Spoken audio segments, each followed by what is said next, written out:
আজকের এই press conference বৈষম্য বিরোধী ছাত্র আন্দোলনে অংশ নেওয়া উল্লাপাড়া শিক্ষার্থীবৃন্দের পক্ষ থেকে আমরা করতে যাচ্ছি।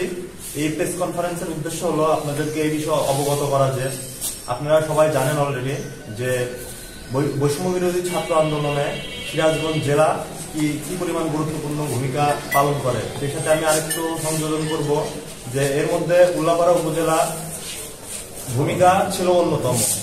এখন যেই জেলা ফ্যাসিবাদী সরকার পতনের আন্দোলনে এত গুরুত্বপূর্ণ ভূমিকা পালন করলো, সেই জেলার কমিটি দিতে অলরেডি অনেক সময় বিলম্বিত হয়েছে। আজ এই ফ্যাসিবাদী সরকার পতনের 6 মাস পেরোনোর পরে গত 8 ফেব্রুয়ারি 2025 তারিখে সিরাজগঞ্জ জেলা কমিটি অনুমোদিত হয় এবং সেই কমিটি 2 দিনের মাথায় 10 ফেব্রুয়ারি 2025 সেই কমিটি স্থগিত ঘোষণা করা হয়।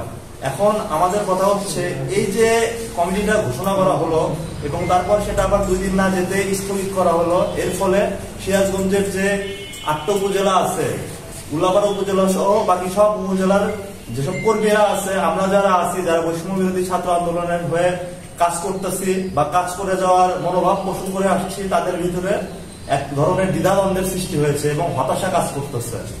এখন আমাদের সুসংগঠিত হওয়ার লক্ষ্যে একটা কমিটি অত্যন্ত প্রয়োজন, কারণ চেইন অফ কমান্ড ছাড়া সুসংগঠিত ভাবে কাজ করা যায় না।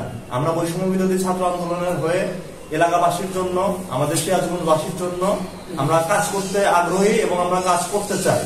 এখন সেই পরিপ্রেক্ষিতে যে কমিটিটা দেওয়া হয়েছিল, সেই কমিটি যখন বিলুপ্ত করা হলো, আমাদের সবার ভিতরে অনেক দুঃখ এবং হতাশা কাজ করতেছে। এখন আমি বলতে চাই, কেন্দ্রের প্রতি আহ্বান করে বলতে চাই, আপনারা যে 6 মাস পরে একটা কমিটি দিলেন, সেই কমিটি কেন আমরা জানি আপনারা অলরেডি 4 দফা সিরাজগঞ্জে এসেছেন, প্রতিনিধিদের সাথে কথা বলেছেন। 4 দফা বৈঠকের পরও আপনারা সেটা সল্ট আউট করতে পারলেন না এবং আপনারা সমস্যার সমাধান না করেই কেন এই কমিটি দিতে গেলেন? কমিটি যখন দিলেন আপনারা, কেনই বা সেটা 2 দিনের ভিতর সেটা আবার স্থগিত করে দিলেন? এই স্থগিত করার ফলে আমরা যারা উপজেলার আছি সবার মানে মনোক্ষুণ্ণ হয়েছে, আমরা সবাই মনে কষ্ট পাইছি আর কি। এখন এরই পরিপ্রেক্ষিতে আমাদের যেটা থিঙ্কিং আর কি, আপনাদের তৃণমূলের সাথে যোগাযোগের একটু ঘাটতি ছিল, যে ঘাটতির কারণেই আজকের এই পরিণতি, এই কমিটি স্থগিত করতে হয়েছে।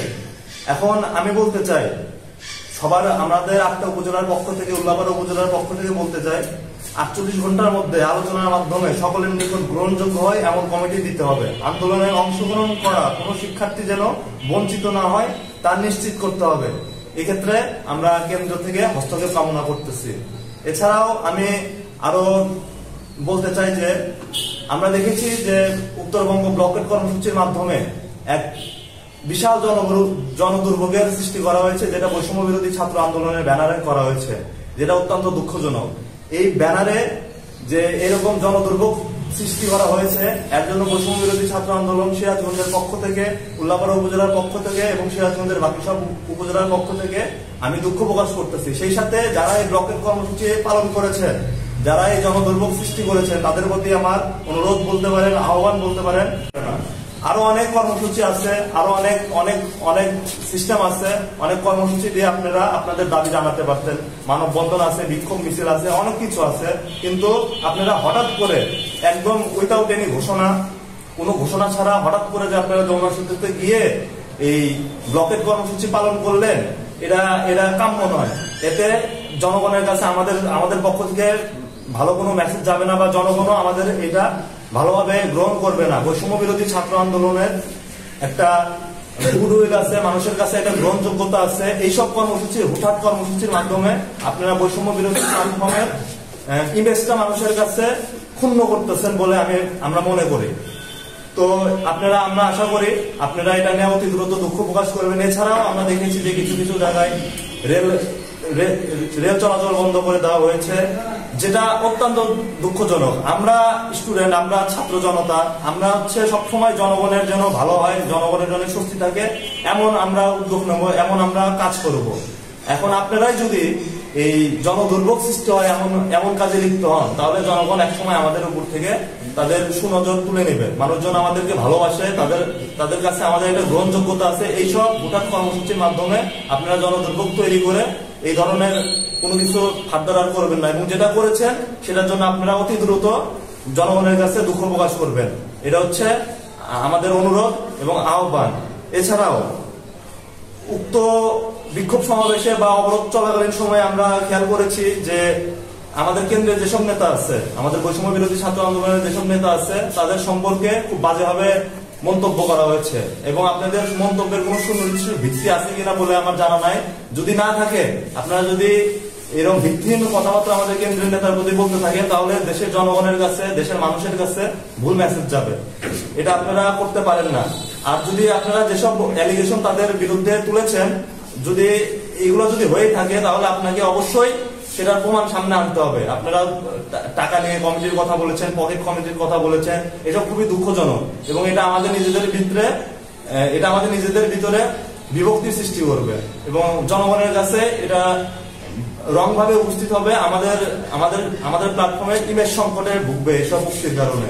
এছাড়াও আপনারা ঘোষণা দিচ্ছেন, আপনারা বলেছেন যে ঘোষণাকৃত কমিটিতে লীগের কোন সদস্য ছিল। সেই ক্ষেত্রে আমি বলবো, লীগের যদি কোনো সদস্য থেকে থাকে এবং আন্দোলনে তার ভূমিকা যদি ছাত্র জনতার বিরুদ্ধে ছিল, তার সুস্পষ্ট প্রমাণ আপনারা দিতে পারেন, তাহলে অবশ্যই তাকে কমিটি থেকে বাদ দিতে হবে। কিন্তু যদি আপনারা কোনো সুস্পষ্ট প্রমাণ দিতে না পারেন, চলাকালীন বৈষম্য বিরোধী ছাত্র আন্দোলন চলাকালীন তাদের যদি আন্দোলনে অংশ নেওয়া শিক্ষার্থীদের বিরুদ্ধে অবস্থান না থাকে, এবং আপনারা যদি এটা অযৌক্তিক ভাবে মানুষের সামনে উপস্থাপন করেন, তাহলে অবশ্যই এটার জন্য আপনাদের প্রকাশ্যে ক্ষমা প্রার্থনা করতে হবে, প্রকাশ্যে ক্ষমা চাইতে হবে এ ধরনের অ্যালিগেশন আনার জন্য।